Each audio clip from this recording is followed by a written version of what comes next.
Welcome to the Kickass Couples Podcast. This is the place where we help committed couples who want to level up their marriage experience newfound clarity, hope, and confidence. We're Matthew and Kim, co-hosts and husband and wife. In 26 years together, we've seen a lot and never thought it could be as good as it is right now. We're here to help you successfully navigate the messy, dirty, and wonderful world of marriage. We believe all couples deserve and are capable of experiencing an extraordinary and fulfilling marriage.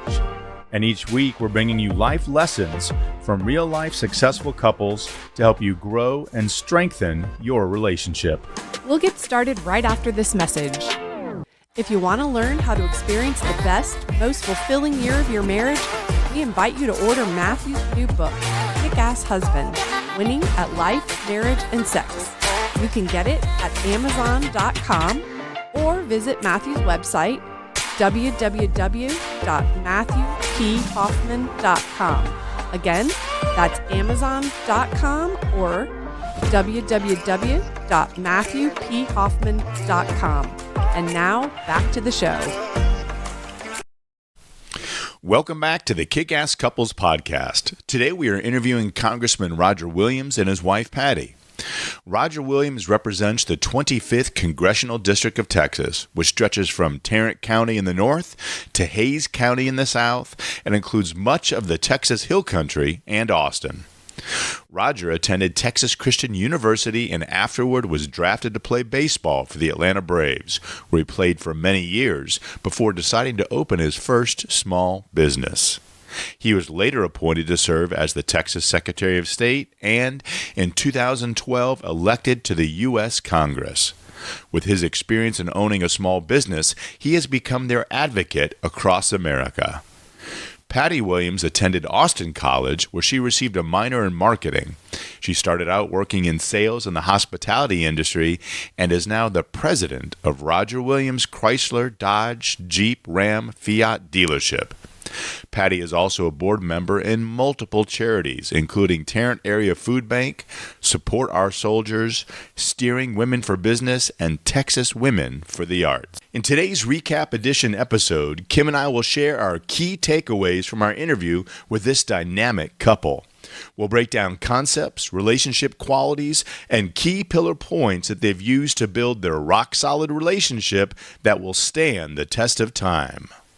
Welcome back to the Kickass Couples Podcast. This is a recap episode for Congressman Roger and Patty Williams, a killer couple from the good old state of Texas. And we had the pleasure of interviewing them. If you haven't heard that full interview, we'd love you to go back and check it out. This is a couple married more than 38 years with just a ton of great dynamic background and opportunity and true hearts of service. And we're so excited to be bringing you this recap with our takeaways today of what Kim and I took out of this wonderful interview that we hope you will apply, enjoy, and think about in your own relationship. So, Kim, I'm going to turn to you. And last time you took it first, but I'm going to still come back to you and let you go first. What was your first? You're too kind to me.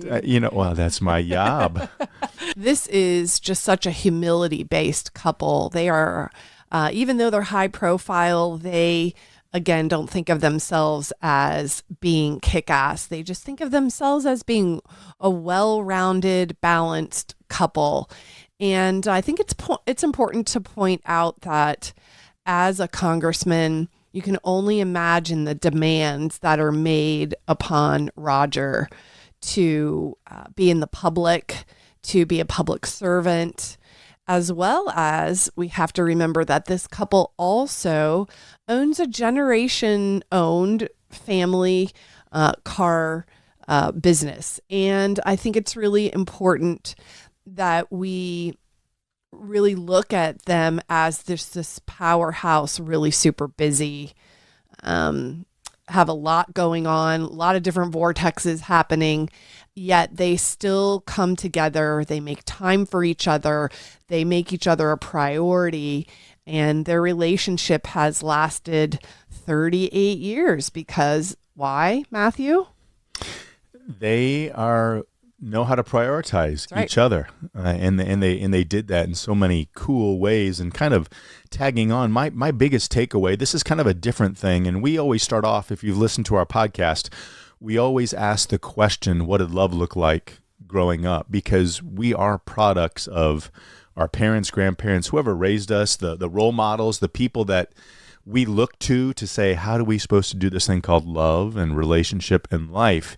And what I really thought was cool in talking to both of them, both Patty and Congressman, said that it's so important to look back at their roots. And I loved looking at that history because I think it really formed who they are as a couple. It always does. And I think that for both of them, they felt loved, and it was different for each of them because we asked the question, what does love look like? And for Patty, she said, love wasn't talked about. She goes, it had to be interpreted. And that really drove her as a mother and a spouse on how they formed their relationship. She's like, we're going to talk about it. We're going to express it. We're going to show it, and we're going to model it. And so she learned from her past and said, this is what we want our future to look like. She goes, it has to be addressed. And he felt the same way. And I thought it was so cool to see how they each kind of formed that, because she said, well, I felt love, but it was interpreted. Her father, she was born in Canada, but her parents were German. And it was wild because her dad fought for the Germans in World War II. And then they immigrated to Canada, and then eventually, I think, the U.S. And so she came with a very different background and interpretation of what it looked like, and she brought that to the relationship. And then conversely, the congressman, he goes, well, I felt loved. He said, but my parents, they lived in separate bedrooms. They never slept together. I was an only child, so the center, the apple of their eye. He felt loved, and they came to all his ball games, and he learned, he was formed that his mom was an entrepreneur. His dad was a businessman, got a loan from his mom to start this car business, and they learned that service was modeled. Both his mom and dad served on the water board, had public positions, and they led him to believe that this is just what you do. So you can see where he is today and what he brought from that experience. He and Patty came together, and they said, we are going to be intentional and focus our relationship in what we didn't have and make sure our kids have it going forward. So they decided to create the legacy and pulled the good and really came together with that plan. And I just thought that was beautiful. That was my biggest first takeaway. Yeah, they really came full circle and really made it a point to share with us that in their family going forward, it was lots of hugging, lots of I love yous, just really showing a lot of feeling and emotion. And I think that they were very intentional about that. And, they want to keep that chain moving forward with their girls, with their grandkids. And so not going, looking back on where they both came from and where they both are today. They both put in the work, the effort, and the intention to have a really solid, I believe, emotionally impacted relationship. I agree. So that was that kind of your next takeaway was talking about that commitment. I think we were talking to them about that because you made I'm going to do the full quote. I think it was Roger that said, we have to do anything we can to keep the chain of compassion moving forward. Exactly. And he said, a smooth road visualized. So he looks at the road the way he wants it to be, and Patty does too. And then they say, what do we got to do to keep it that way? So we visualize it, and then we want to make sure that they said this, I think, in reference to their kids, that they want their kids to be committed to that compassion, and they are, and they model that so well. I mean, for a full-time business, as you said earlier, in the automobile, she works full-time in the home and works in the businesses as well, and supports him being a congressman. They have non-for-profits. They do so much, and they've kind of answered that call because they believe that's what they've been called to do. And you mentioned it earlier. They use the words and express love, and they have that group family hug, and they say they'll be all together looking, and they'll go, all right, 1, 2, 3, hug. And Roger said, if you don't love somebody, then your heart's not right. And then you can't do the 1, 2, 3 hug. So that was kind of their litmus test too, a way they express love, which I thought was cool.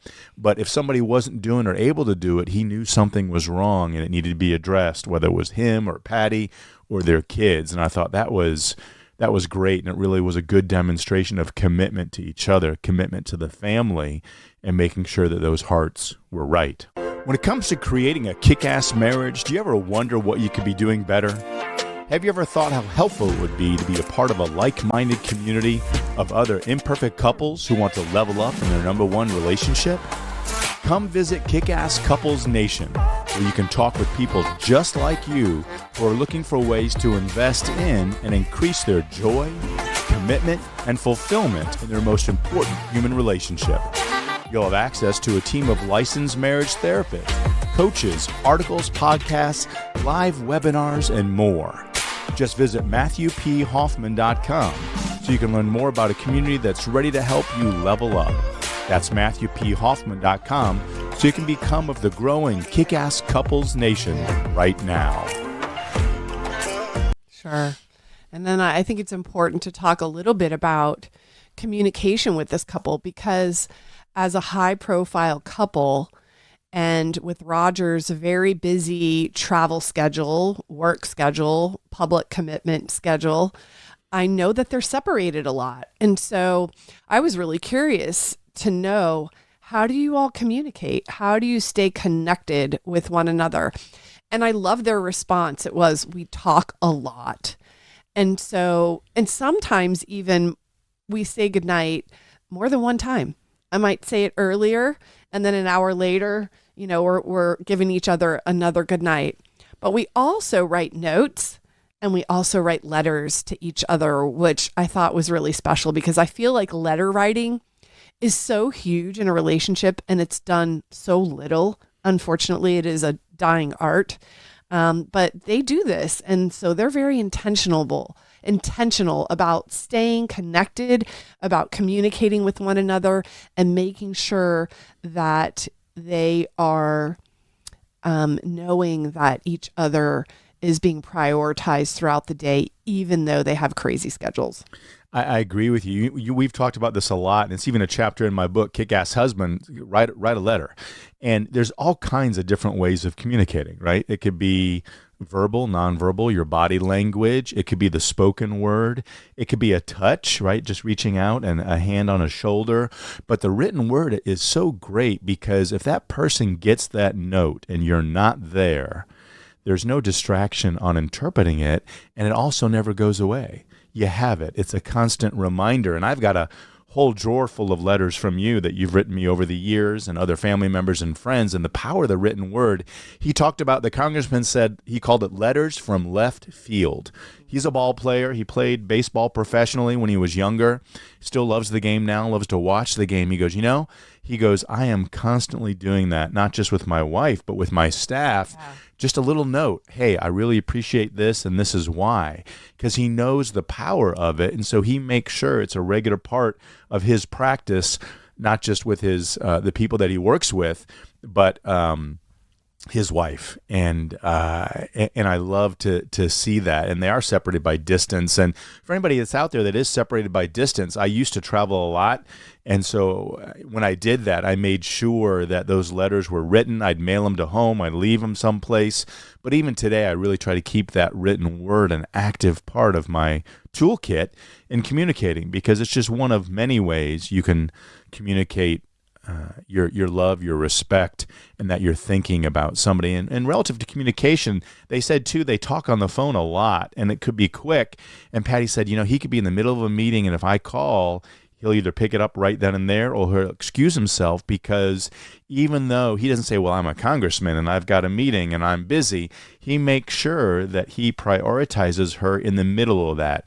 So what he does as an avocation is not thrown back in her face and used as an excuse not to prioritize her. And I have heard a lot of couples and people say, well, I'm a cop, or I'm in a big board meeting, or I'm a principal, or I'm an attorney, or I'm in court, right? Now, obviously, if you're an attorney, you can't answer the call in the middle of a courtroom, but you can't use your avocation or what your activity is as an excuse to not prioritize your spouse. And I think that's a big thing I want people to think about and focus on is your number one is your number one. And yes, there's circumstances and times where it might take you a while to get back to them, but you don't ever want to use your activity or your avocation as an excuse to not have that good communication. I agree. And as a wife, I think I really appreciated that particular comment coming from Congressman Williams, because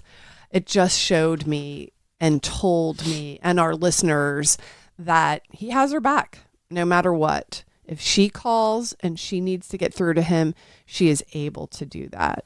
And she has a lot of security and safety in that. Yeah. And I think that one other little takeaway that I loved is, the congressman said, hey, when I was young, I was arrogant. I wasn't real loving and real good, and I had to learn. He goes, it took me a while, probably not until my 30s. When I was a ball player, he thought he was all that. And I think Patty helped ground him a little bit. He said, the older I get, the easier it is to love people because you see more good than bad. And as a congressman, he's had to have a real thick skin because people can be yelling at him and assigning qualities and intents that just don't exist. And he just smiles and looks at him. He goes, man, that's their problem if they can't see the good and express it. But we talk about that a lot. It's not enough just to see the good in people. That's certainly where it starts. How do you think about them? And that's really important because your thought informs your action. So if your thought is right, the action's going to be right. But then you got to speak it or communicate it. It's not enough to see the good. You got to communicate it. And it's just the little things when your spouse does something that you appreciate or takes the load off. Or maybe it's just seeing them, how they interact with your children. I've done that for Kim. She has the patience of Job. And in communicating with our 12-year-old son, who can be challenging certainly sometimes, she will just be calm and loving. And I might say, hey, I really love the way you communicated with him today. Or, wow, that was just a great way to see your patience expressed in those interactions. And so I think it's really important for you all to know, our listeners to know, every little thing matters, and recognizing the good and speaking it is just sowing another seed of gratitude in your partner's garden. And I truly believe that we each really long to be appreciated, and to hear those words of affirmation and appreciation just really make you feel like you're not doing a job, but that you're just living life and you're enjoying the moments that you're living life. Yeah, with your spouse, with your kids, all your interactions.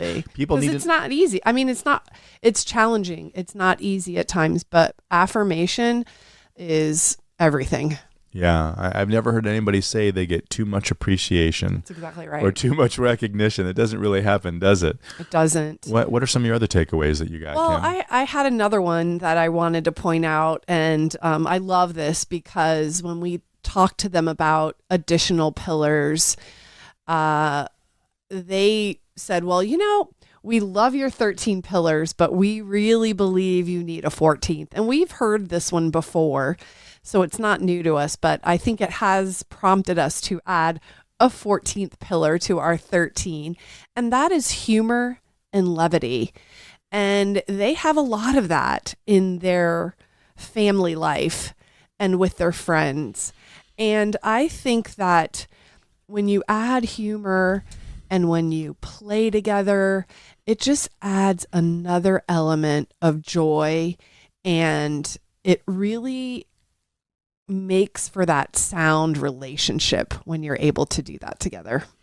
I agree. I think it's, humor and levity. You got to see the funny and the goodness in a situation and not focus on the bad, because if you just focus on the bad, the challenges and what went wrong, you're going to bring that more into your experience, and that's really all you have to share. And it doesn't mean we don't have those times where we might be angry or upset or frustrated, but playing together as a couple, having fun, pillow fights, tickling, going on a walk, or just pointing out crazy things, or playing the stupid games where you can't see something and you got something stuck on your head. We play the heads up game with our kids when they come home. All kinds of crazy things happen during COVID, right? Of asking questions and pointing to the person who you think with your eyes closed better demonstrates that. You got to do those things because it's just so much fun to do it. And they talked about practical jokes. She said, oh, we've got the fake poop and the throw up, and we'd put messes around and try to catch each other and have fun. And I love that, because when you think of a congressman and their spouse, you wouldn't think that they would do those kinds of things because they have to be regal and stately, but man, they don't. And they've got a great sense of humor. And I think that really leads back to their humility. They think they've been put on this earth to make a difference and to bless others that are less fortunate than they are. And man, they model that in every area of their life. They've taught their kids how to do it. They have a no-kill animal shelter. They've raised a couple $1 million for that. They're setting up ball fields for communities and neighborhoods that don't have them so kids can play sports. And I'm just so impressed how so much of their activity leads back to that purpose and that vision that they share together. And that really inspired me and makes me want to learn and strive to do more. And so I hope that you all will look at these two and this recap and go back to the interview if you haven't heard it yet. And there's a lot of great stuff there, and can't wait to meet these guys in person. My dad introduced me to the congressman when I went to TCU Parents Weekend for my little sister, who is a senior there. Gosh, she's graduating with my daughter from grad school this year, and I was just loved having breakfast with this man. He's got a spiritual heart, a heart of service, and his wife is just so wonderful in supporting, encouraging, and leading him and their children and their business. It was really inspirational to talk to them. Yeah, they're a spectacular couple, and I was so grateful to be able to be in on that interview with them, and just they inspired me as well, Matthew, to be more of a servant leader and to do more in my community. So hats off to them. Really, really love them. Yeah. So if you haven't listened to the whole episode of Congressman Roger Williams and his beautiful wife, Patty, please do. And like us, if you like this episode, share it and let somebody else know who could benefit from learning how to level up their number one relationship. We look forward to having you back here next time. And remember that happily ever after does not just happen. We'll see you next time. That's all we've got for this episode of the Kickass Couples Podcast. If you like the content of this show, you'll love Matthew's newly released book, Kickass Husband, Winning at Life, Marriage, and Sex. To receive a digital mini book of quotes and images from the book, all you have to do is rate this show and leave a review in Apple Podcasts, Spotify, or wherever you tune in to listen. Then email us a screenshot of your review at podcast@kickasscouplespodcast.com, and we'll get it over to you right away. Until next time, remember, happily ever after doesn't just happen, it's on purpose.